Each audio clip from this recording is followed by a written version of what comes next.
Welcome to Happy Tummy with Annalie. Hello mga kahapidami! In this video, gagawa tayo ng salad na 5 fingers. So ito ang ating mga ingredients. Kamatis, luya, onions, at saka ang ating 5 fingers.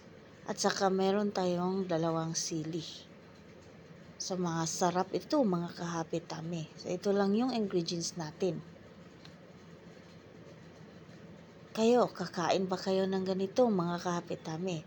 So una, pakuluan lang natin ng tubig yung ating 5 fingers. Super healthy to mga kahapitami.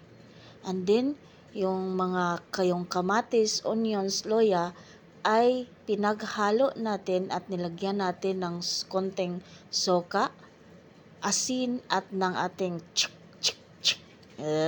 yun na kung ano yan.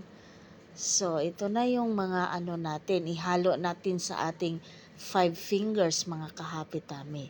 Sa amin, ang tawag niyan ay ganas. Dito sa Mindanao. Sa inyo. So, ito na. Ito na ang pinakuluan nating 5 fingers mga kahapitami. Ihalo lang natin sa ating kamatis, onions, at saka sa ating luya na meron ng asin, suka, at konting Anay. So, haluin lang natin ito ng mabuti mga kahapitami.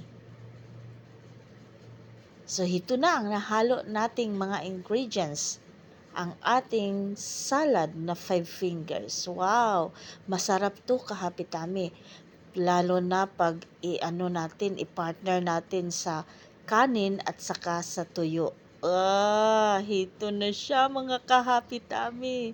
Thank you for watching mga kahapitami.